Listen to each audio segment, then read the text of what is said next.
work integral can be write this or F. F is the applied force. Applied force, suppose G I F component along the y-axis. Then F dot dr gives this expression.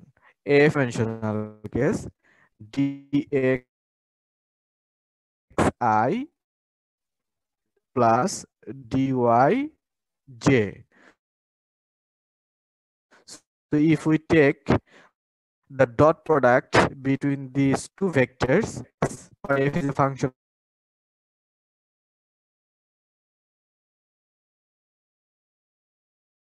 of xy, similarly g is also another function of xy. This is the work done integral into dimensional case. Similarly, we can now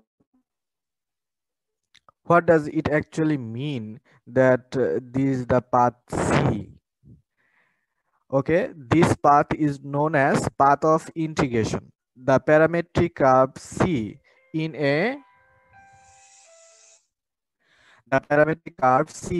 a work integral of integration. For example, here we will see a graph.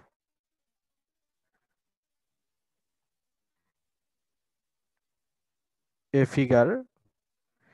Suppose a particle initial point is here, and by utilizing a force, it moves along this red straight curve, and finally it has arrived at this point. So if we want to integrate or calculate the work done along this curve, then this red curve straight line is known as, will be called as path of integration. Okay, so a red curve straight লাইনটাকে কি বলবো আমরা? path of integration. ওকে, এখন এইভাবে applied force, এইভাবে আমরা যদি force applied করি কোন একটা পার্টিকেলের উপর, সেই স্ট্রেট লাইন বরাবর যে যেতে পারে অথবা কার্ভ হয়েও যেতে পারে, কার্ভ হয়ে এখানে পৌঁছালো। তাহলে বিভিন্ন ভাবে এই পয়েন্টে আসতে পারে। যদি ফোর্স অ্যাপ্লাই যে করতেছি আমরা তার অ্যাঙ্গেলের উপর অ্যাপ্লাইড ফোর্সের উপর ডিপেন্ড করে এই পার্টিকেলটা বিভিন্ন পাথ অনুসরণ করে ফাইনাল ডেস্টিনেশনে পৌঁছাতে পারে। বিভিন্ন পাথ দিয়ে ওয়ার্ক ডান কি ভিন্ন ভিন্ন হবে, সেটা আমাদের এখন কোশ্চেন। এই স্ট্রেট লাইন বরাবর যদি যায় তাহলে ওয়ার্ক ডান কেমন হবে, আবার যদি এই কার্ভ দিয়ে যায় তাহলে ওয়ার্ক ডান কেমন হবে।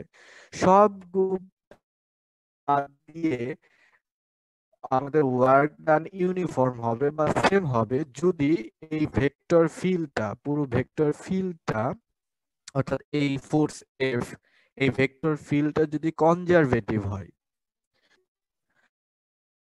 then obviously the work done along all curves, along the all curves will, but শর্ত হচ্ছে এই ফিল্ডটা, অ্যাপ্লাইড ফোর্স ফিল্ড, সেটা অবশ্যই কনজারভেটিভ হবে। এখন কনজারভেটিভ বলতে কি বুঝি? Conservative, a vector is said to be conservative. দেখো ভেক্টর ফিল্ড, ভেক্টর অ্যানালাইসিসে আমরা মনে হয় পড়ছি, a vector will said to be conservative if we can write as a gradient of a scalar. মনে আছে? হ্যালো, না আচ্ছা, তাহলে এটা কি মিন করতেছে? যে কোনো একটা ভেক্টর ফিল্ড, এখানে ফোর্স হচ্ছে আমাদের ভেক্টর ফিল্ড, এই ফোর্সটাকে আমরা কনজারভেটিভ বলবো যদি এই ফোর্সটাকে গ্রেডিয়েন্ট অফ স্কেলার কোয়ান্টিটি আকারে লেখা যেতে পারে। তো সেক্ষেত্রে আমাদের ইটা কি, মানে এটাকে কেন কনজারভেটিভ বলবো? আমরা জানি কোনো ভেক্টরকে যদি গ্রেডিয়েন্ট অফ স্কেলার লেখা হয় তাহলে এর divergence of this vector divergence of this vector equals to 0 হয়। এটা পড়ছো divergence? Divergence of a gradient equals to 0 এটা প্রমাণ হ্যাঁ করছো স্যার। না? দেখো তো মনে হয় প্রমাণ করছো। Dot product of the gradient equals to 0 যদি 0 হয় তাহলে আমরা দেখো যদি 0 হয় তার ডাইভারজেন্সি মানে হচ্ছে কোন ভেক্টরের ডাইভারজেন্সি মানে হচ্ছে যে কতটুকু বের হচ্ছে, টোটাল নেট ফ্লো। আচ্ছা, ডাইভারজেন্সি 0 মানে কোনো ফ্লো নেই। ফ্লো মানে বলতে বোঝাচ্ছে টোটাল পরিবর্তন নেই কোনো। মনে করো আহ, এটা হচ্ছে একটা ক্লোজড সারফেস। এখন এখান থেকে আমরা যদি এটা একটা বল, সাপোজ ফুটবল বল, এই বলটা যদি এমন ভাবে আমাদের সারফেসটা মনে করো দিয়ে তৈরি, মানে ছিদ্রযুক্ত, জাস্ট শেপ আছে, কোনো নেই, মানে পানি ভেতর দিয়ে যেতে পারবে এবং বের হতেও পারবে। এখন এটা যদি আমরা নদীতে নদীতে যদি এটাকে ফল করি, তাহলে এটার ভেতরে সাপোজ নদীতে স্রোত আছে, মনে করে এগুলো স্রোত, পানি যাচ্ছে, ফ্লো প্রবাহিত হচ্ছে। এখন এইখানে যতটুকু অ্যামাউন্ট পানি প্রিজার্ভ আছে, এখন এটা যদি ফ্লোটা প্রবাহিত হয় ভিতর দিয়ে, অ্যামাউন্টটা কি পরিবর্তন হবে? না স্যার। আমি মনে হয় গুছিয়ে বলতে পারতেছি না।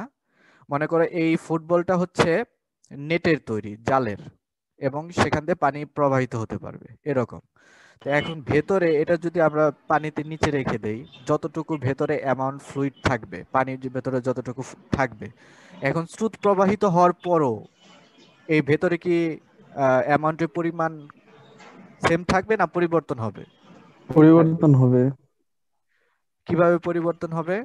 অ্যামাউন্ট বলতেছি। সেমই তো থাকবে। সেমই থাকবে, যতটুকু বের হয়ে যাবে। মনে করে এখান থেকে স্রোতের কারণে এখানে 5 লিটার বের হয়ে গেল 1 সেকেন্ডে, আবার 5 লিটার তো তাহলে এদিকেও ভেতরে আসবে নাকি? স্যার সেমই থাকবে। সেম থাকবে, অ্যামাউন্ট সেম থাকবে, হয়তো আহ, চেঞ্জ হবে, মানে যে ওয়াটারটা এখানে ছিল সেটা আর থাকবে না, সেটা পাস করে চলে যাচ্ছে, আবার নতুন ওয়াটার আসবে, কিন্তু অ্যামাউন্ট, টোটাল অ্যামাউন্ট তো সেম থাকবে।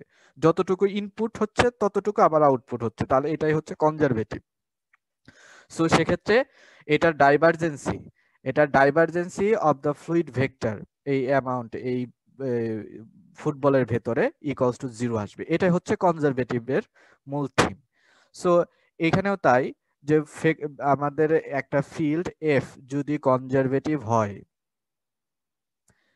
একটা ভেক্টর যদি কনজারভেটিভ হয়, তাহলে তার ডট প্রোডাক্ট 0 হতে হবে। ওকে, এখন এই ডট প্রোডাক্ট 0 হবে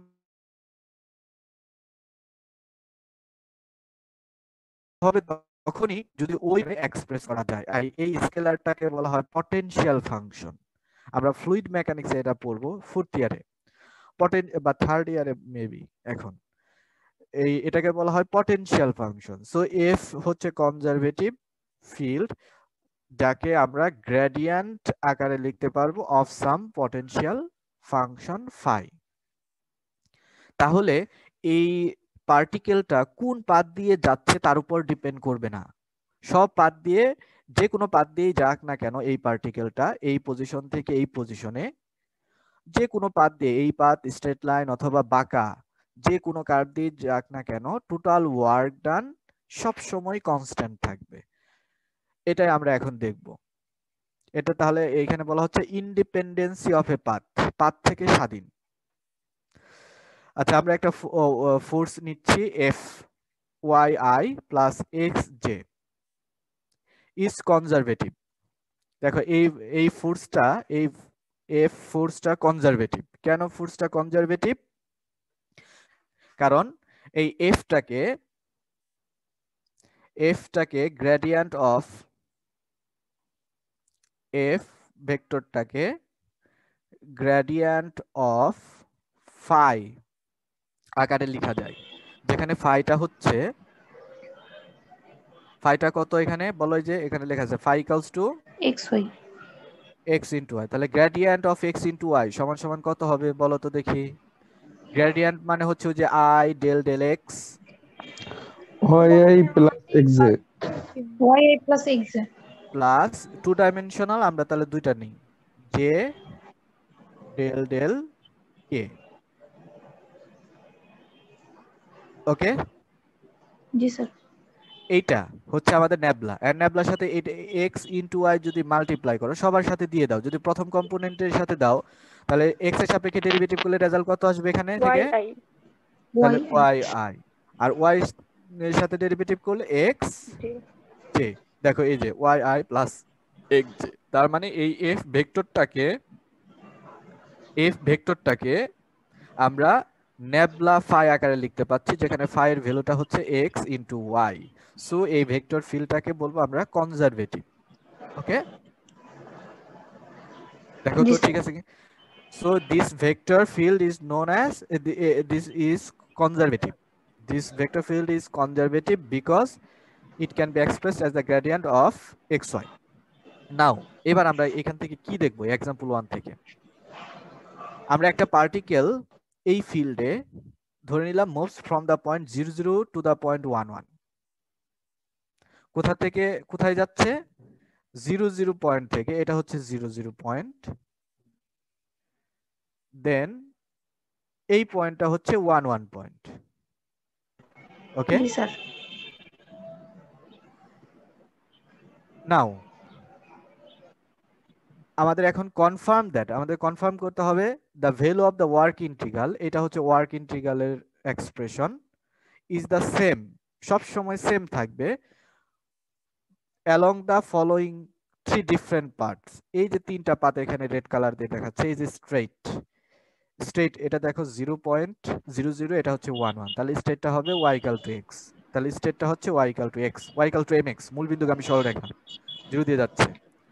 আর এই প্যারাবোলা, এটা প্যারাবোলার একটা অংশ, দেখো সেটা মনে মনে ধরে নিলাম y equal to x square, y equal to x cube.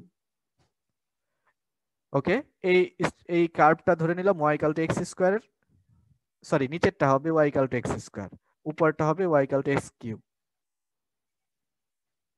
Okay, যত পাওয়ার বাড়বে তত উপরে থাকবে। আচ্ছা এখন বলতে পারি তাহলে x স্কয়ার প্লাস 1, এটাও তো parabola, y equal to x square plus 1। এই প্যারাবোলা কি, এই প্যারাবোলা বা এই যে প্যারাবোলা ইকুয়েশন গুলো দেওয়া আছে, সরি এই প্যারাবোলা যে দেওয়া আছে ড্র করা আছে, তার ইকুয়েশন কি এটা হতে পারে বলো তো? আমরা কেন শুধু এখানে y equal to x, y equal sir to x এগুলো স্কয়ার, তো y ইকুয়াল টু x, মূলবিন্দুগামী হবে স্যার না, এটা তো এখানে তো মূলবিন্দুগামী। মূলবিন্দুগামী হ্যাঁ আমাদের ইকুয়েশন, এই ইকুয়েশন গুলো এমন হতে হবে, এই যে রেড কালার যে কার্ভ বা স্ট্রেট লাইন, এগুলোর ইকুয়েশন এমন ভাবে হতে হবে যে এই দুইটা পয়েন্ট আবার স্যাটিসফাই করবে, 0011 পয়েন্ট গুলো স্যাটিসফাই করবে। এটা মূলবিন্দুগামী, এটা মূলবিন্দুগামী না, y equal to x square plus 1, তাহলে 00 পয়েন্টটা এই প্যারাবোলার উপরে না। সো এইটা, এই ইকুয়েশনটা এই পয়েন্ট বা এই যে কার্ভ গুলোর ইকুয়েশন হতে পারে না। ওকে, সো পাথগুলোর ইকুয়েশন এমন ভাবে হবে, এমন ভাবে দেওয়া থাকতে হবে যে অবশ্যই পয়েন্টগুলো সেই কার্ভের উপর বা স্ট্রেট লাইনের উপর অবস্থিত হবে। কারো কোনো কোশ্চেন আছে? না স্যার হ্যালো, আচ্ছা তাহলে এবার আমরা একটা একটা ই করব, ওয়ার্ক ডান ক্যালকুলেশন করব for along the straight line y equal to x at first. আমরা প্রথমে এই ওয়ার্ক ডানটা ক্যালকুলেশন করব স্ট্রেট লাইন বরাবর। আচ্ছা এফ এর মান বসিয়ে দেব, ডি এর মানও বসিয়ে দেব। এফ এর মান তো দেয়া আছে এই প্রবলেমের জন্য, y i x j। আচ্ছা তাহলে এখানে যে আমাদের এফ বসিয়ে দিলাম, ডি আর বসিয়ে দেওয়া হলো। ওকে, ডট প্রোডাক্ট নিলে এটা আসলো, ঠিক আছে কি? জি স্যার। আচ্ছা দেখো এবার এখানে এক্স এই যে আহ, যে আমাদের ইটা দেওয়া আছে কি বলবো এখানে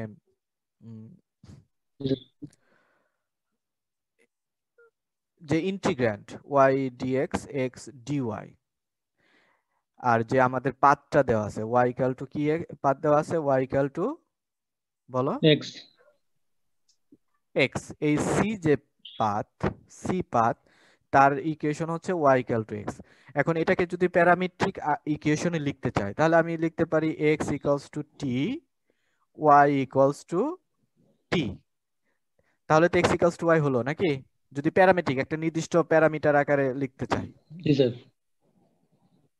বোঝা যায় নাই সো আমরা যদি প্যারামেট্রিক ইকুয়েশনে লিখি তাহলে x ইকুয়ালস টু t এবং y ইকুয়ালস টু t যেখানে t এর ভ্যালুটা দেখো t এর ভ্যালুটা কোথা থেকে কোথায় ভ্যারি করবে সেটা হচ্ছে পয়েন্টের উপর নির্ভর করবে আমরা যে পয়েন্ট নিছি 0 0 এটা এখানে x এর ভ্যালু কত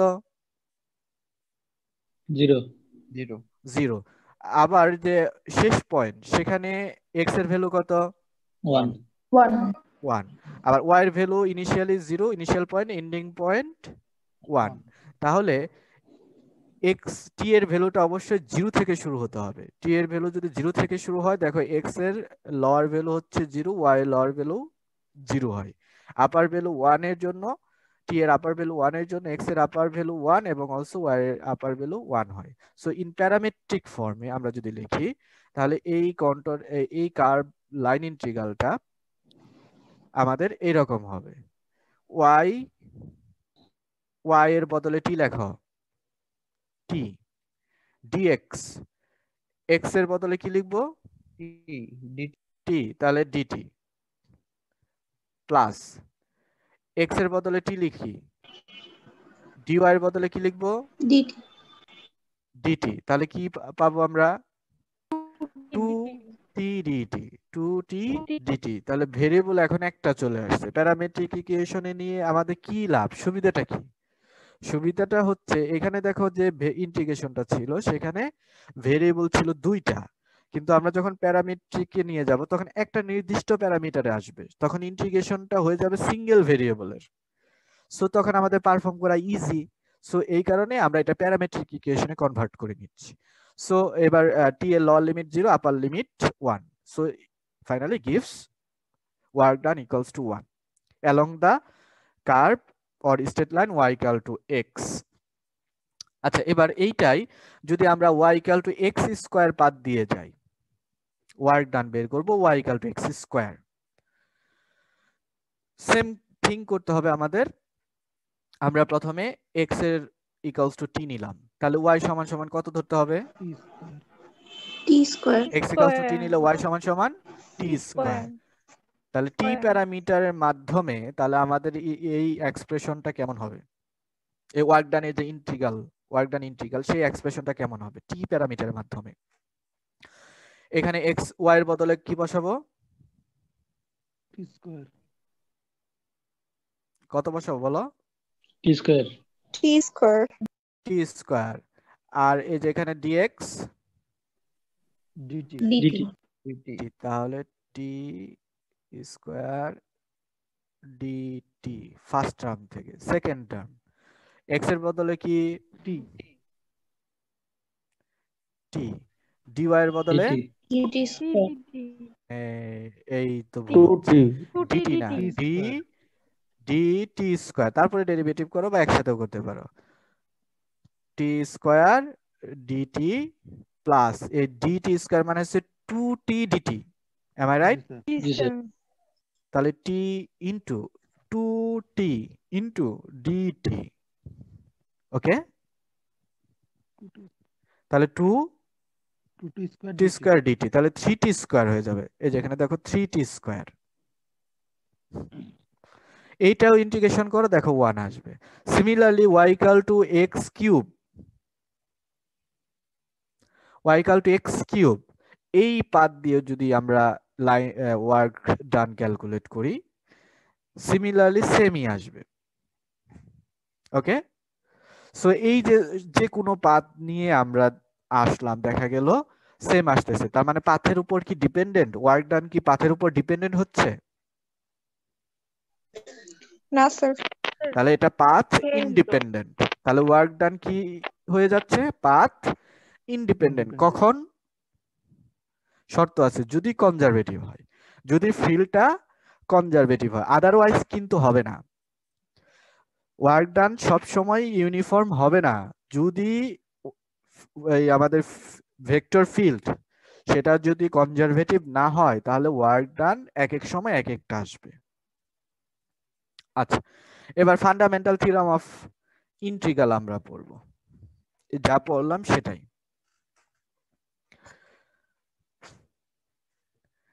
দেখো এই যে ফাইনালি যে আমরা এই প্রবলেমগুলো ইন্টিগ্রেশন করে ফাইনালি যে ইন্টিগ্রেশন করলাম, এই যে এখানে ইন্টিগ্রেশন করে এই যে 0 আর কি বসাতে হবে, আপার লিমিট 1 1, 0 এবং 1 এর মাঝখানে কিন্তু অসংখ্য পয়েন্ট আছে, সেগুলো কিন্তু বসাচ্ছি না, বসাচ্ছি শুধু কিসের উপর, ইন্ডিং পয়েন্টের উপর। ইন্ডিং পয়েন্ট এটা হচ্ছে লোয়ার লিমিট আর এটা হচ্ছে আপার লিমিট, ইন্ডিং পয়েন্ট গুলো। সো এই ভ্যালুগুলো ইন্ডিং পয়েন্টের উপর নির্ভরশীল ওয়ার্ক ইন্টিগ্রালটা, সেটাই যে এখানে দেখানো হয়েছে থিওরাম আকারে।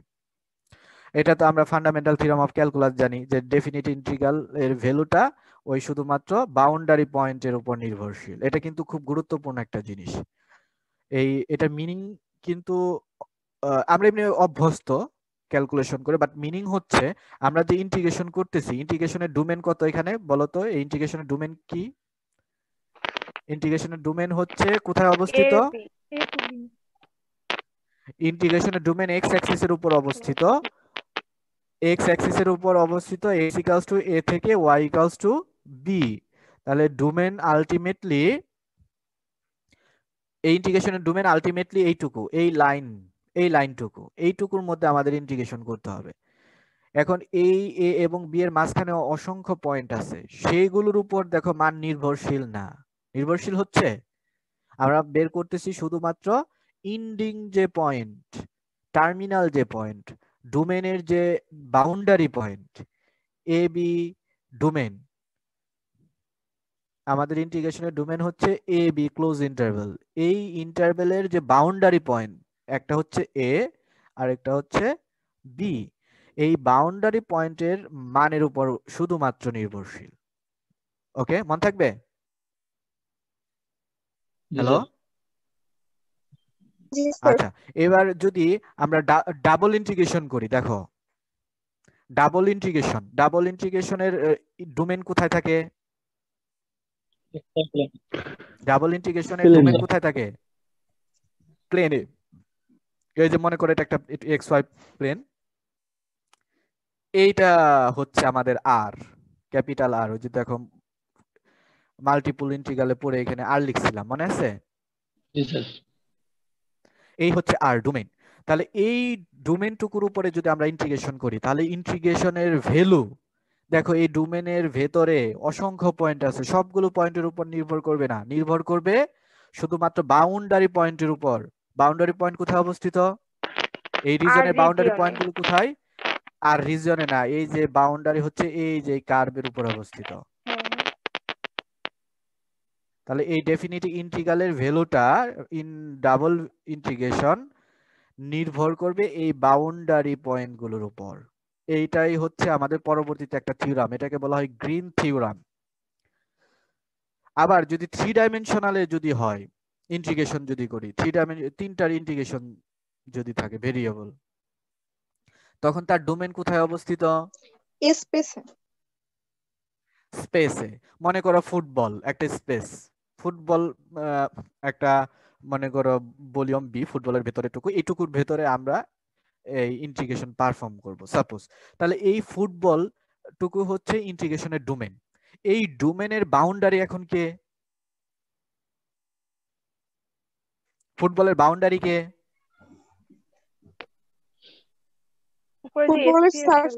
সারফেস। দেখো সারফেস সেটা কি? 2 ডাইমেনশনাল না 1 ডাইমেনশনাল? 2 ডাইমেনশনাল। তাহলে এই ট্রিপল ইন্টিগ্রেশনের ভ্যালুটা, ট্রিপল ইন্টিগ্রেশন অফ সামথিং এর ভ্যালুটা 2 ডাইমেনশনাল এর মাধ্যমে নির্ণয় করা যায়। এই টু ডাইমেনশনাল হচ্ছে যে সারফেস, আর এটাকে বলা হয় ডাইভারজেন্স থিওরাম। বুঝো নাই? আচ্ছা, আবার প্রথম থেকে শুরু করো। সিঙ্গেল ভেরিয়েবল, এই যেটা সিঙ্গেল ভেরিয়েবল, এই সিঙ্গেল ভেরিয়েবল ইন্টিগ্রেশন এর ভ্যালুটা যে ইন্টিগ্রেশন পারফর্ম করা হচ্ছে তার ডোমেইন, এই ইন্টিগ্রেশনের ডোমেইন কে? সিঙ্গেল ভেরিয়েবল পর্যন্ত এ থেকে বি, এই ডোমেইনের বাউন্ডারি এই লাইনের বাউন্ডারি কে? এবি এ এবং বি। এ এবং বি এর উপর নির্ভরশীল। ডাবল ইন্টিগ্রেশন পারফর্ম করব। ডাবল ইন্টিগ্রেশনের ডোমেইন কোথায় অবস্থিত? এক্স ওয়াই প্লেনে। এক্স ওয়াই প্লেনে। Boundary point. এই এক্স ওয়াই প্লেনে মনে করো এইটা হচ্ছে আমাদের রিজিয়ন আর, এই রিজনের মধ্যে আমাদের ইন্টিগ্রেশন করতে হবে। এই রিজনের এখন বাউন্ডারি পয়েন্ট, এই রিজনের বাউন্ডারি পয়েন্ট হচ্ছে এই যে কার্ভটা। সো এই কার্ভের উপর ইন্টিগ্রেশন করতে হবে। কার্ভের ইন্টিগ্রেশন মানে কি আমরা জানি? কার্ভের integration is a C, contour integral. কার্ভের ইন্টিগ্রেশন কি? C. Contour integral. কার্ভ বরাবর যদি ইন্টিগ্রেশন করি, সেটাকে যে একটু লাস্ট সেকশনে পড়ে আসে না, লাস্ট চ্যাপ্টারে, কন্ট্যুর ইন্টিগ্রাল বা ওই যে line integral. Hello, Yes, sir. Last ক্লাসে আমাদের টপিক কি ছিল? Line integral. একটা লাইন বরাবর বা কার্ভ বরাবর যদি ইন্টিগ্রেশন পারফর্ম করি, তাহলে এইখানে তো এই যে এটা লাইন বা কার্ভই, তাহলে এটা কার্ভ বরাবর ইন্টিগ্রেশন করা হচ্ছে, তাহলে সি। তাহলে এই ডাবল ভেরিয়েবল ইন্টিগ্রেশনের ভ্যালুটা আমরা লাইন ইন্টিগ্রাল বা কার্ভ ইন্টিগ্রাল বা কন্ট্যুর ইন্টিগ্রাল বলা হয়, কন্ট্যুর ইন্টিগ্রালের মাধ্যমে বের করতে পারি। এবার ঠিক অনুরূপভাবে three dimensional integration, triple integration এর ডোমেইন, হচ্ছে স্পেসে। মনে করো ফুটবল বা ক্রিকেট বল, এটা হচ্ছে ডোমেইন। এখন এই ফুটবলের বাউন্ডারি কি? Footballer Surface. surface. ফুটবলের সারফেস টু ডাইমেনশন। তার মানে এই থ্রি ডাইমেনশনাল ভ্যালু কার উপর নির্ভরশীল হবে? Two dimensional. এই থ্রি ডাইমেনশনাল ইন্টিগ্রেশনের ভ্যালু সারফেসের উপর নির্ভরশীল হবে, সারফেসের উপর। এখন সারফেস হচ্ছে টু ডাইমেনশনাল, সারফেস কি? Two dimensional. তাহলে এই যে টু ডাইমেনশনাল ইন্টিগ্রেশন, এটাকে বলা হয় ডাইভারজেন্স থিওরাম। আর এই যে ডাবল ইন্টিগ্রেশন কন্ট্যুর ইন্টিগ্রালের মাধ্যমে বের করা যায়, সেটাকে বলা হয় গ্রিনস থিওরাম। আর এই যে সিঙ্গেল ভেরিয়েবলের ইন্টিগ্রেশন, সেটা শুধুমাত্র বাউন্ডারি পয়েন্টের উপর নির্ভর করে মান মাইনাস করে পাওয়া যায়, এটাকে বলা হয় ফান্ডামেন্টাল থিওরাম অফ ক্যালকুলাস। তিনটা একই কনসেপ্টে অগ্রসর হয়েছে, শুধু ডাইমেনশন আস্তে আস্তে বাড়াইছে। ওকে, Yes, sir. আমরা এই যে দেখো এই যে এখানে আমরা নেক্সট ক্লাসে আমরা এই যে গ্রিনস থিওরাম পড়বো। এই যে গ্রিনস থিওরাম, এই যে এখানে লেখা আছে গ্রিনস থিওরাম। এই যে দেখো ডাবল ইন্টিগ্রেশন সমান সমান এই যে লেফট হ্যান্ড সাইড কি? কন্ট্যুর ইন্টিগ্রাল বা লাইন ইন্টিগ্রাল। এটা হচ্ছে আমাদের গ্রিনস থিওরাম। ডাবল ইন্টিগ্রেশনের ভ্যালু কন্ট্যুর ইন্টিগ্রালের মাধ্যমে বের করা যায়। তারপরে পড়বো আমরা হচ্ছে ডাইভারজেন্স থিওরাম হচ্ছে কই গেল divergence theorem.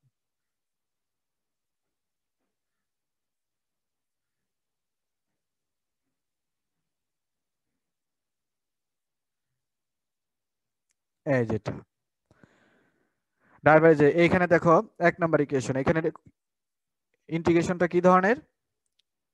Left right hand side triple integral. Triple integration. এটার ভ্যালু দেখো, এই পাশে কি আছে? ডাবল ইন্টিগ্রাল দ্বারা আছে না? Yes, sir.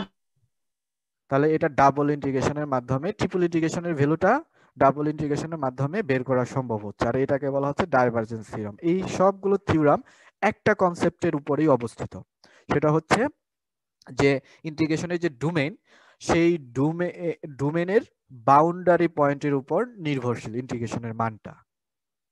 এটা তোমাদের যদি সাম সিরিজের বই থাকে, সামস আউটলাইন সিরিজের যদি বই থাকে, ভেক্টর অ্যানালাইসিস যদি থাকে, সেখানে দেখবা যে এটা সুন্দর করে এই জিনিসটুকু বলা আছে।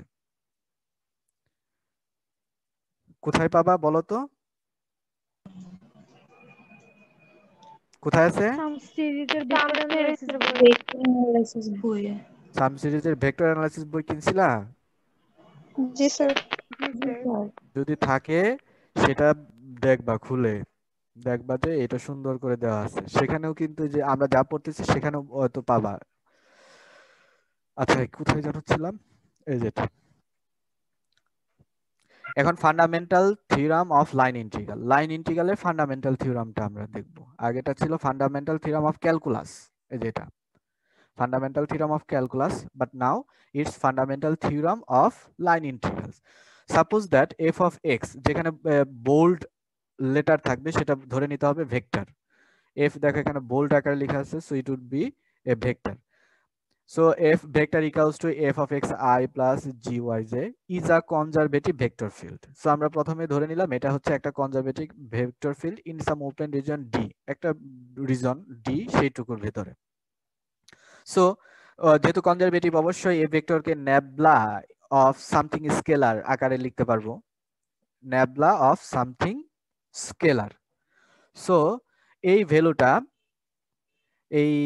এই লাইন ইন্টিগ্রালটা, এই লাইন ইন্টিগ্রালের ভ্যালুটা সমান সমান হবে, দেখো ওই যে পাথ দিয়ে যাচ্ছি, পাথের শেষ ইন্ডিং পয়েন্টে এই স্কেলারের ভ্যালু, ইন্ডিং পয়েন্টে স্কেলারের ভ্যালু মাইনাস ইনিশিয়াল পয়েন্টে ওই স্কেলার ফাংশনের ভ্যালু।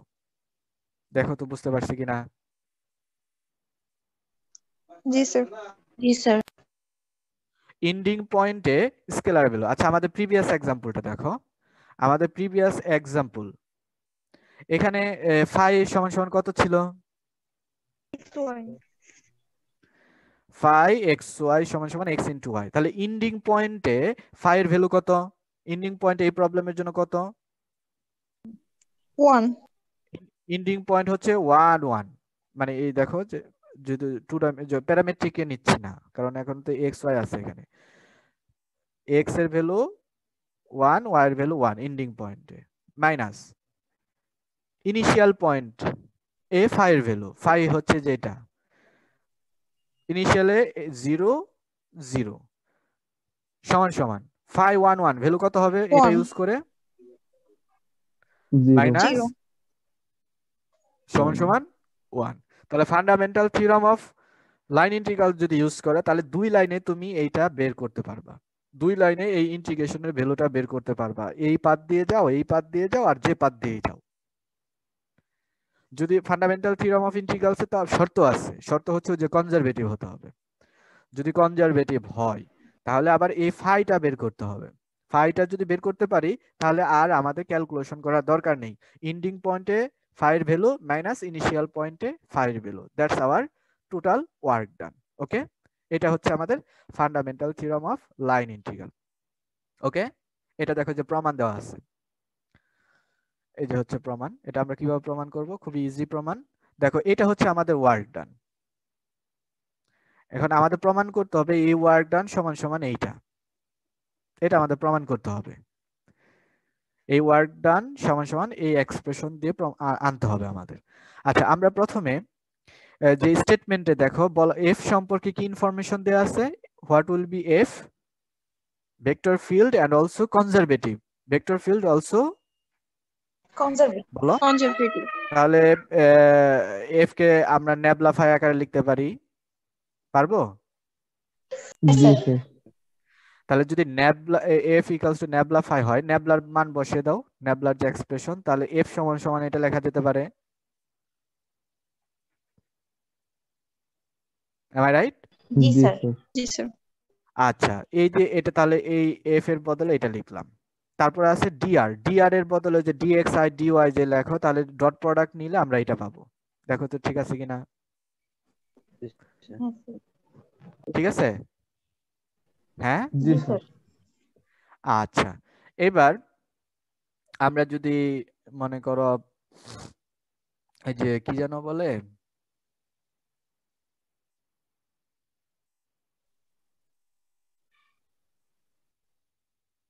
ডিফারেনশিয়াল পড়ছি মনে আছে?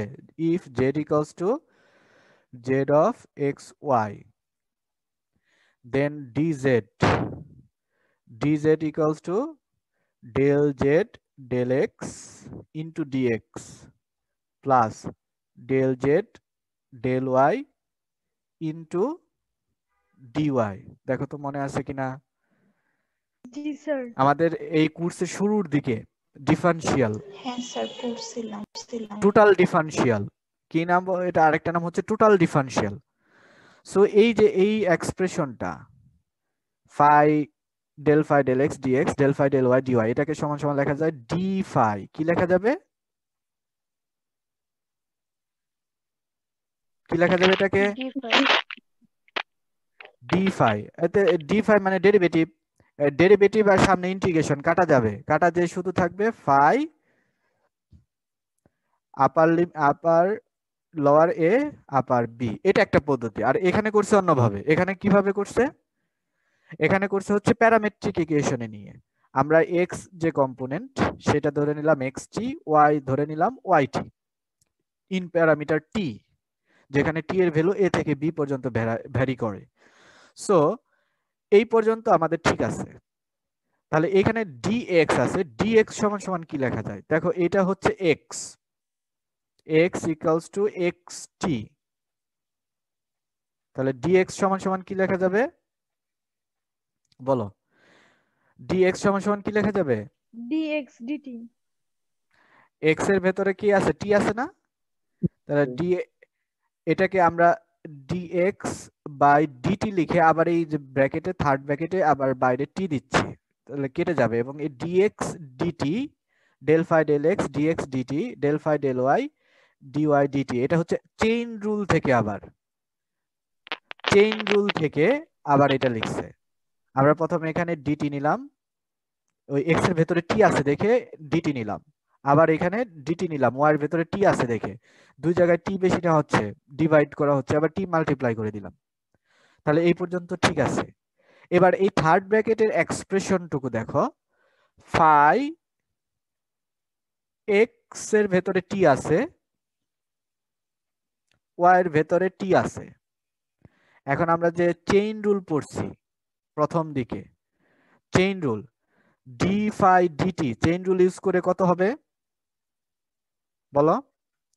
ফাই এর ডি ফাই ডিটি, ফাই কে টি এর সাপেক্ষে ডেরিভেটিভ করতেছি, কিন্তু ফাই এর ভেতরে সরাসরি কি টি আছে? ফাই এর ভেতরে প্রথমে কি আছে? এক্স। তাহলে ডেল ফাই ডেল এক্স, ডেরি পার্শিয়াল হচ্ছে কারণ এখানে দুইটা কম্পোনেন্ট এক্স ওয়াই, কিন্তু এক্স তো এক্স এর ভেতরে আবার টি আছে আর আমরা চাচ্ছি টি এর সাপেক্ষে ডেরিভেটিভ করতে, তাহলে আবার এক্স কে ডেরিভেটিভ করতে হবে। এখন এক্স এর ভেতরে ভেরিয়েবল কয়টা? তাহলে এখানে অর্ডিনারি হয়ে যাবে ডিটি, আর প্রত্যেকটা কমার জন্য এক একটা প্লাস হবে। দেখো মনে আছে কিনা? Second component del phi y সাপেক্ষে ডেরিভেটিভ ইনটু, এবার ওয়াই কে ডেরিভেটিভ করব কার সাপেক্ষে? অরিজিনালি করতেছিলাম টি এর সাপেক্ষে। তাহলে এবার ওয়াই এর ভেতরে কয়টা ভেরিয়েবল আছে? তাহলে ডিওয়াই ডিটি অর্থাৎ অর্ডিনারি ডেরিভেটিভ হবে। সো চেইন রুল ইউজ করে, দেখো আমরা পড়ছি, এই চেইন রুল ইউজ করে এই এক্সপ্রেশনটুকুকে লিখতে পারি ডি ফাই ডিটি, সেটা এখানে লিখছে। দেখো এই থার্ড ব্র্যাকেটের ভেতরে অংশটুকু এই যে ডি ফাই ডিটি। দেখি তো আমাদের বুঝতে অসুবিধা হচ্ছে কারো? হ্যালো না স্যার। হ্যালো, কথা বলো। না স্যার সমস্যা নেই। আচ্ছা, এবার ডেরিভেটিভ আর ইন্টিগ্রেশন পরস্পর ইনভার্স, তাহলে ডেরিভেটিভ ইন্টিগ্রেশন কাটা যাবে, শুধু আপার লিমিট আর লোয়ার লিমিট বসিয়ে দাও। আর প্রথমে আপার লিমিট বসিয়ে দিলাম, পরে লোয়ার লিমিট বসিয়ে দিলাম। সো এই যে দেখো এই ওয়ার্ক ডান ইন্টিগ্রালটা শুধুমাত্র ফাই এর উপর নির্ভর করে, ফাই এর ইন্ডিং পয়েন্টে ভ্যালু মাইনাস ফাই ইনিশিয়াল পয়েন্টে ভ্যালু। সো এই হচ্ছে আমাদের প্রমাণ, fundamental theorem of line integral. So এখন এটা দিয়ে আমরা এখন অঙ্ক করব। দেখো যে example 2, confirm that the field f of xy is conservative. এই যে আমরা एग्जांपल 1 এ যে ভেক্টর ফিল্ড এটা ধরেছিলাম সেটা কনজারভেটিভ প্রমাণ করো। কনজারভেটিভ প্রমাণ করব, আমরা জানি কনজারভেটিভ প্রমাণ করার শর্ত কি বলো? কনজারভেটিভ প্রমাণ করার শর্ত কি? Develop phi equal to 0। ওই ভেক্টরটাকে ন্যাবলাফাই আকারে যদি লিখতে পারি, ন্যাবলাফাই ইকুয়াল টু 0 না, dot product of nabla phi equal to 0,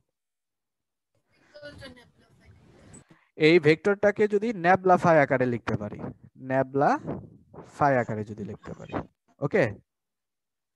তাহলে এই যে ফাই সমান সমান যদি x ইনটু y ধরো, তাহলে ন্যাবলাফাই সমান সমান কত হয়,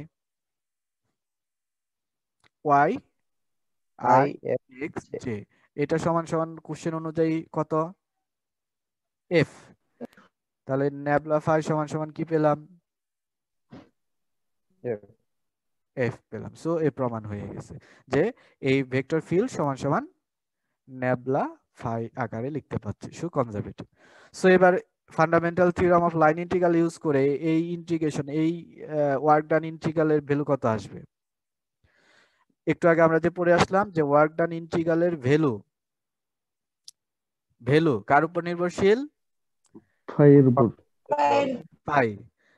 ফাই এর ending point minus phi initial point. তো এটা হচ্ছে ফাই, ওই যে একটু আমি অলরেডি করে ফেলছি এটা। সো এই ফাই 11 ফাই 10 সমান সমান 1, এটা অবশ্য করে ফেলছি আগে, ওকে। জি স্যার। আচ্ছা, এবার যদি ক্লোজড কার্ভ নাও, ক্লোজড কার্ভ মানে হচ্ছে এই এই যে এই যে কার্ভটা, এই যে কার্ভটা সেটা দেখো ক্লোজড, অর্থাৎ যে কোনো পয়েন্টে তুমি যদি ইনিশিয়াল পয়েন্ট ধরো, দেখো আবার এন্ডিং পয়েন্ট আবার তার সাথে মিলিত হয়েছে, এম আই রাইট? জি স্যার। এটাকে বলা হয় ক্লোজড। কি বলা হবে এটাকে? Closed curve. দেখো আমরা কিছু ক্লোজড কার্ভের এই যেখানে ই আছে, ফিগার আছে, এই যে ফিগার 1, এটা কি ক্লোজড? না স্যার। না স্যার। না স্যার। ফিগার 1 ক্লোজড না। তারপর আরেকটা বলা হচ্ছে সিম্পল, নট ক্লোজড। সিম্পল কি? সিম্পল হচ্ছে যদি কার্ভ নিজেদের মধ্যে আবার ইন্টারসেক্ট করে তাহলে সিম্পল হবে না। যদি ইন্টারসেক্ট না করে, যেমন এই 3 নাম্বার গ্রাফটা দেখো, এটা এইখানে যে কার্ভটা আছে সে কি নিজের মধ্যে ইন্টারসেক্ট করছে? না স্যার। না স্যার। তাহলে এটা হবে সিম্পল। এই 3 নাম্বারটা হচ্ছে সিম্পল বাট ক্লোজড না, ওকে। দুই নাম্বারটা সম্পর্কে কি বলতে পারবো? Closed but not simple. 4 নাম্বারটা সিম্পল এন্ড ক্লোজড। 5 নাম্বারটা এটা পড়ি নাই নাকি, এটাকে হয় বলা হয় সিম্পল এন্ড, এটা তো বলছি, এই যে এটা সরি সিম্পলি কানেক্টেড, এটা বলা হবে সিম্পলি কানেক্টেড, আর এটাকে বলা হবে মাল্টিপলি কানেক্টেড। এটা আবার কি? এটা দেখো এইখানে আসি, এই যে এখানে ডেফিনেশনটা দেওয়া আছে। কখন কানেক্টেড বলা হবে? কোন একটা রিজনের মধ্যে যদি দুইটা পয়েন্ট নাও, কোন একটা রিজনের মধ্যে যদি দুইটা পয়েন্ট নাও, ওকে। যেমন এই যে এখানে উপরে যে রিজনটা দেখানো হচ্ছে, যদি দুইটা পয়েন্ট মনে মনে নাও, তাহলে সেই পয়েন্ট দুটো যদি স্মুথ কার্ভের ভেতরে থাকে, কোন স্মুথ কার্ভের ভেতরে যদি নিতে পারো, এই যেখানে দেখো বলা আছে for this we will need to require the domain of the vector which mean that any 2 points in D can be joined by some piecewise smooth curve। মনে করো এই ডি, পুরো রিজন ডি, এই রিজনটা কানেক্টেড কিনা test করব। এই রিজনের ভেতরে যদি মনে মনে দুইটা পয়েন্ট নেই, সেই দুইটা পয়েন্ট কোনো একটা ক্লোজড কার্ভ, কোনো একটা পিসওয়াইজ স্মুথ কার্ভ দ্বারা আবদ্ধ করা যেতে পারে কিনা, যে স্মুথ কার্ভটা পুরোপুরি আবার এই ডি এর ভেতরে থাকবে, মূল যে রিজন সেটার ভেতরে থাকবে। বুঝা গেছে? অনেকটা ওই যে ওপেন সেটের মতো। ওপেন সেট মনে আছে? হ্যালো, জি স্যার। ওপেন সেটের কনসেপ্ট কি?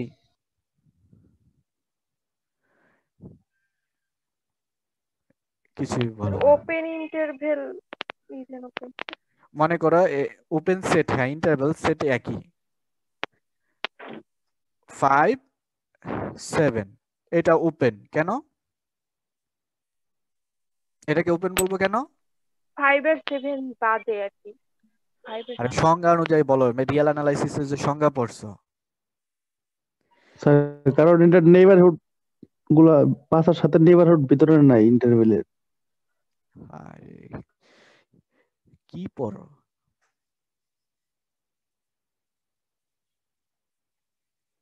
5 আর 7 এর ভেতরে যত পয়েন্ট আছে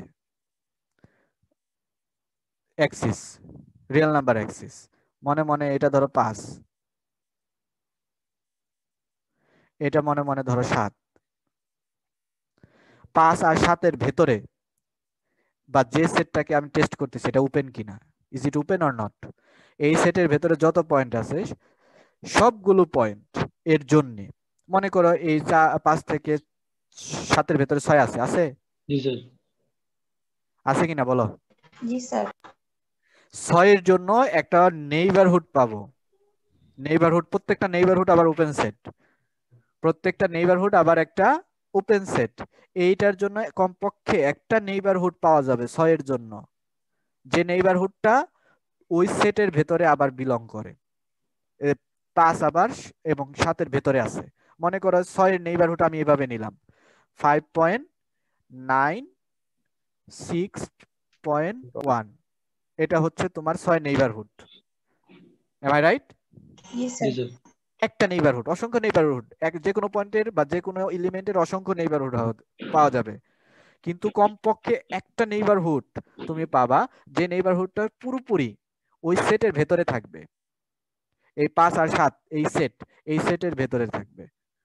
তুমি যে কোনো পয়েন্ট নাও দেখবা এটা বিলং করে। কিন্তু যদি ক্লোজ ইন্টারভেল নেই আমরা, তখন এই 5 আর 7 যদি ক্লোজ নেই, এটা ওপেন সেট না। কেন ওপেন সেট না? এই সেটের ভেতরে যত পয়েন্ট আছে সবগুলো পয়েন্টের জন্য এই প্রপার্টি সত্য না। যেমন কিভাবে সত্য না? তুমি এই 5 এবং 7 ক্লোজ ইন্টারভেলের ভেতরে 6 আছে, আছে জি স্যার। 6 এর জন্য একটা ওপেন সেট তুমি পাবা, মনে করো 5.8 5.9 থেকে 6.1, যেটা এই 5 আর 7 এর মধ্যে আছে।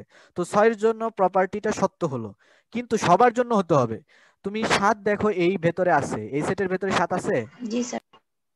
7 এর একটা নেইবারহুড নাও, মনে মনে 7 এর নেইবারহুড নাও, এই ওয়ান ডাইমেনশনাল, মনে করো 6.99, 7.0001। নেইবারহুড তো এক পাশে যাবে না, দুই পাশে যাবে নেইবারহুড। জি স্যার। তাহলে এই যে নেইবারহুডটা পেলাম, এইটা কি এই 5 7 ক্লোজ ইন্টারভেল সেটের ভেতরে আছে না নেই? নেই স্যার। দেখো 7 এর জন্য কোনো নেইবারহুড, একটা নেইবারহুড পাবা না যা পুরোপুরি 5 আর 7 এই সেটের ভেতরে থাকবে। আংশিক থাকবে, পুরোপুরি থাকবে না। Am I right? জি স্যার। জি স্যার। তাহলে এটা ওপেন সেট না। ওকে, জি স্যার। সো এইটা 5 7 এটা হচ্ছে ওপেন সেট, ওপেন ইন্টারভেল, যাই বলো না কেন। তো এই কনসেপ্টটাও এইখানে তাই। এটা একটা ডোমেন ডি, সিম্পল কানেক্টেড, এই সিম্পল ক্লোজড। এখন এই যে দুইটা, যে কোনো দুইটা পয়েন্ট নিবা, দুইটা পয়েন্টকে যদি তুমি একটা সিম্পল ক্লোজড কার্ভ দিয়ে যদি আবদ্ধ করতে পারো, সেইটা যদি আবার পুরোপুরি ওই অরিজিনালটার উপরে বিলং করে সম্পূর্ণভাবে, তাহলে ওটাকে বলা হবে কানেক্টেড। আর এই যে এটা দেখো কানেক্টেড না, যদি এই দুইটা রিজন কানেক্টেড না, এইটা আর এইটা দুইটা একসাথে, এটা কানেক্টেড না, কারণ এখান থেকে একটা নাও, এখান থেকে একটা নাও, এই দুইটা পয়েন্ট তুমি যদি আরেকটা রিজন দিয়ে আবদ্ধ করো, সেটা কি এই দুইটার ভেতরে পুরোপুরি বিলং না। করতেছে? না স্যার। এই যে কিছু অংশ দুইটার বাইরে চলে গেছে না, এই যে ফাঁকা অংশটুকু, সো এটা নট কানেক্টেড। তাহলে এটা দেখো, এটাও নট কানেক্টেড, এটাও নট কানেক্টেড, এটাকে বলা হবে আবার মাল্টিপ্লি কানেক্টেড, এটা হচ্ছে সিম্পলি কানেক্টেড। এগুলো আবার থার্ড ইয়ারে পড়তে হবে। কমপ্লেক্স অ্যানালাইসিস আছে না তোমাদের, সেটা মনে থার্ড ইয়ারে, সেখানে পড়বো আবার। আচ্ছা এগুলো বাদ, এখন অঙ্ক করো। এখন কিভাবে আচ্ছা প্রথমে দেখো এই एग्जांपल 1 বা 2 আমরা যে পড়লাম, বললাম যে এইখানে আমাদের vector f equals to y i x j, এটা কনজারভেটিভ। এটা কনজারভেটিভ কেন কনজারভেটিভ? কারণ এটাকে নেবলা ফাই আকারে লেখা যায় এবং ফাই এর ভ্যালু হচ্ছে x * y। এখন আমি কিভাবে বুঝবো যে এটাকে নেবলা ফাই আকারে লেখা যাবে না না যাবে না? টেস্ট করার মেথড কি? কোন একটা ভেক্টর সেটাকে নেবলা ফাই আকারে লেখা যাবে না যাবে না, সেটা কি দিয়ে টেস্ট করব? সেটা এখন আমরা পড়ব।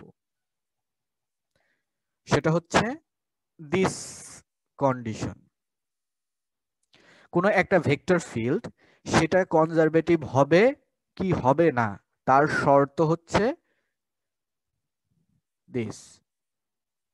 যদি টু ডাইমেনশনাল একটা ভেক্টর ফিল্ড নেই f, এটা কনজারভেটিভ হবে যদি del f del y এবং del f del x সমান হয়, তাহলে কনজারভেটিভ হবে। আর যদি সমান না হয় তাহলে কনজারভেটিভ হবে না। দেখো আমাদের যে एग्जांपल 1 2 দেখে আসছি, এই যে एग्जांपल 2 ধরো, এটা দেখো ওই পদ্ধতিতে কনজারভেটিভ কিনা। এখানে f এর ভ্যালু কত? y তাহলে del f del y কত হবে? 1। del f del x 1 1 সমান আসছে? del g সমান? del y হবে না?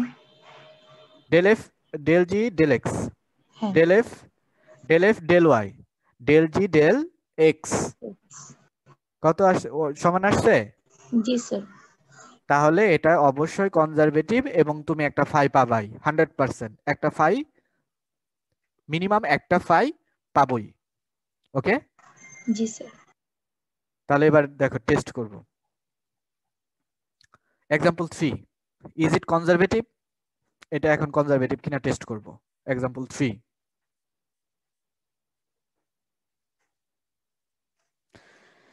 f হচ্ছে x y plus x, g হচ্ছে y minus x, del f del y 1 but del g del x minus 1, so সমান না, সো এটা কনজারভেটিভ না। ওকে, জি স্যার। এটা কনজারভেটিভ না। এবার এটা দেখো example 4, f of xy equals to 2x cube plus something। এখন এটা দেখে বোঝার উপায় নাই যে এটা কি কনজারভেটিভ না কনজারভেটিভ নয়। এটা কিন্তু দেখে বোঝা যাচ্ছে না যে ফাই কি হবে, বোঝা যাচ্ছে? না স্যার। কারণ এটা আগের মতো এত সহজ না। এটা আমাদের সহজে এট এ গ্ল্যান্সে আমরা বলতে পারবো না what will be our phi. So এই ক্ষেত্রে আমাদের প্রথমে টেস্ট করব যে এটা আসলে কনজারভেটিভ কিনা, ইজ ইট কনজারভেটিভ। সো আমরা প্রথমে f লিখলাম কম্পেয়ার করে, this will be our f and this will be our g. Now del f del y and del g del x, তাহলে del f del y del g del x সমান আসছে, so এটা অবশ্যই conservative. So এ number okay.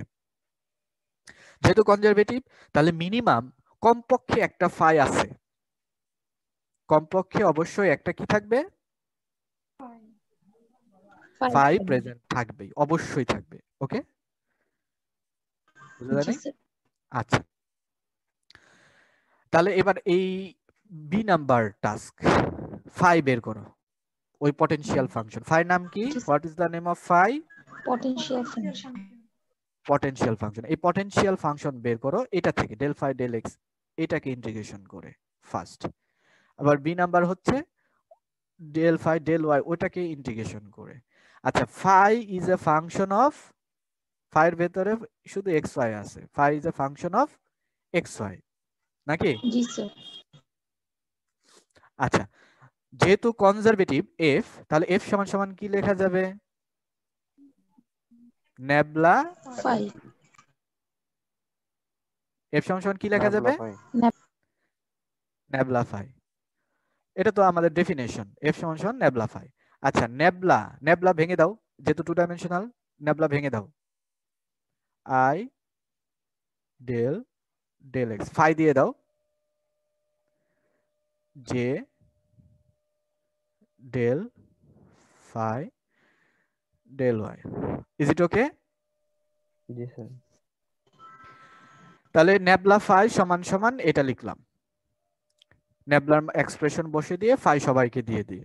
এবার F, F সমান সমান আমাদের কিন্তু দেয়াই আছে, এফ সমান সমান স্টেটমেন্টে দেয়া আছে, আছে?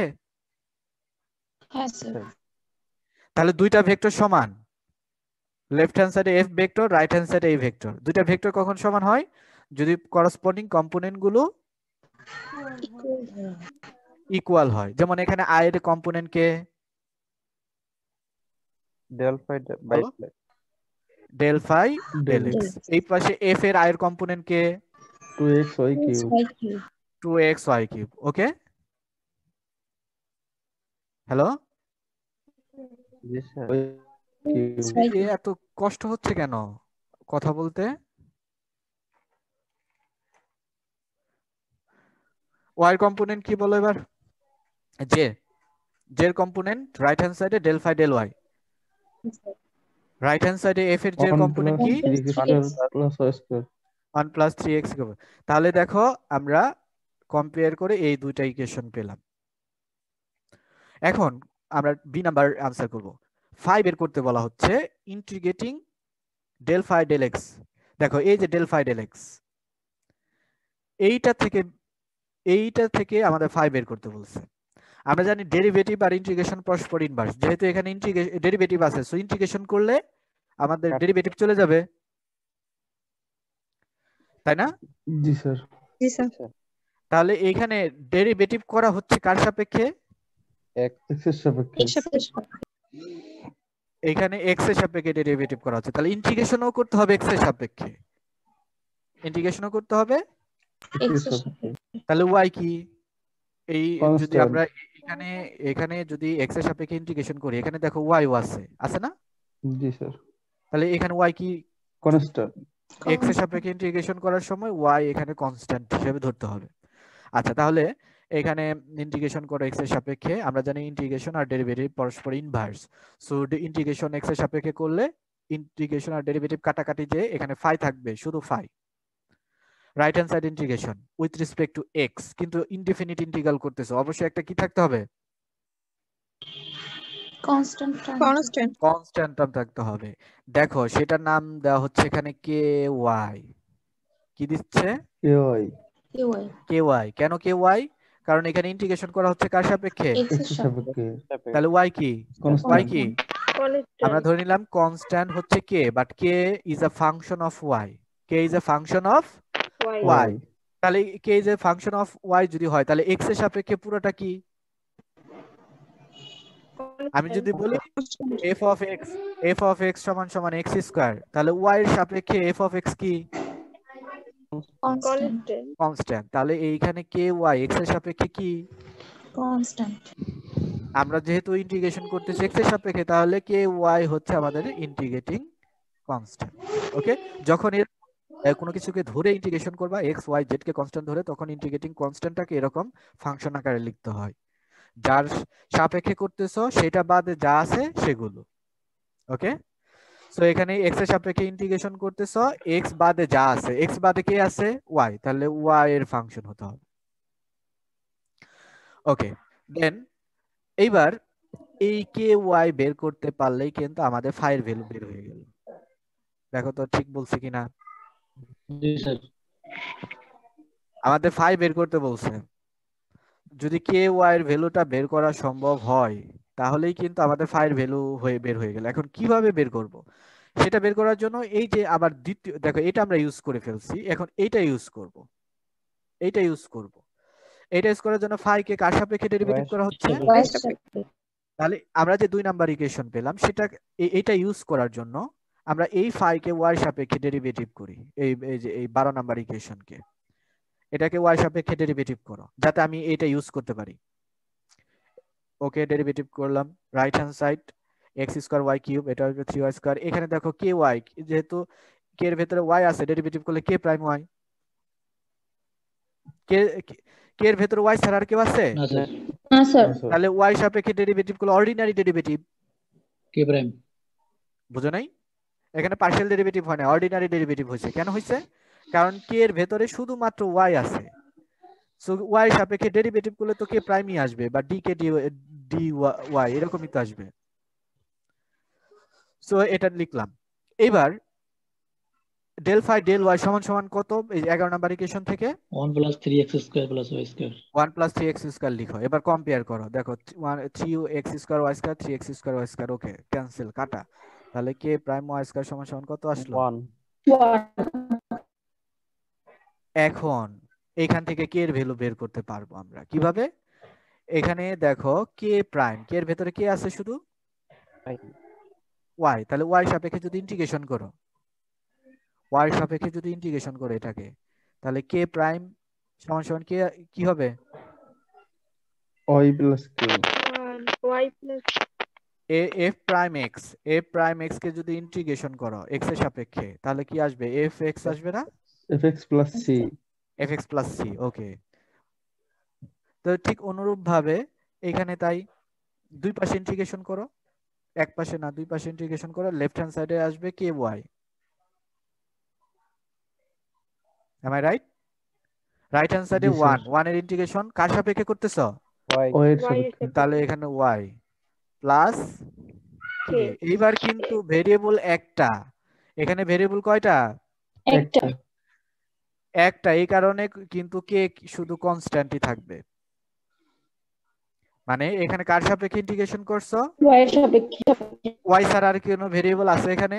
না স্যার তার মানে কনস্ট্যান্ট কনস্ট্যান্টই থাকবে।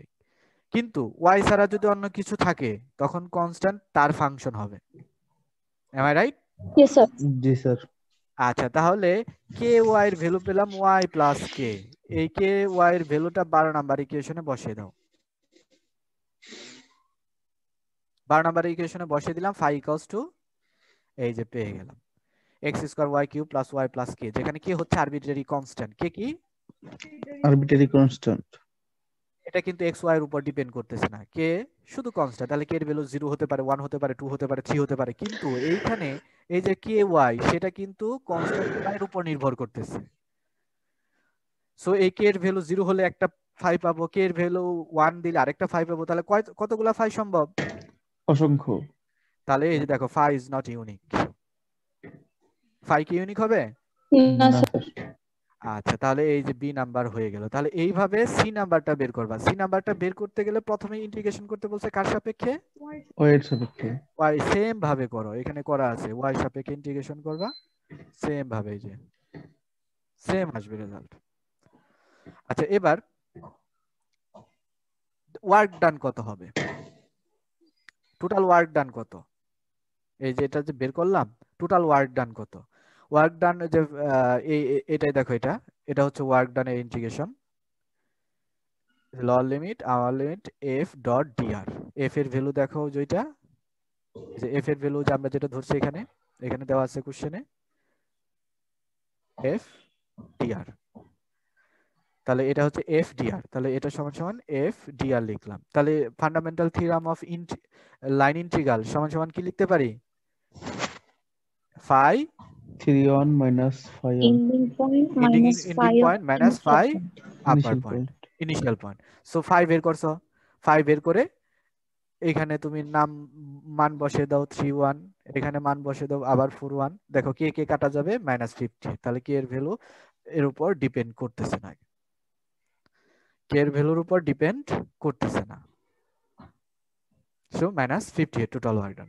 তো সিমিলারলি তোমরা एग्जांपल নাম্বার 6 টা করবা একই ভাবে। ওকে, জি স্যার তাহলে 6 পর্যন্তই থাক আজকে। আচ্ছা, কালকে কি ক্লাস করা যাবে? স্যার কালকের ক্লাসটাই তো আপনি আজকে নিলেন।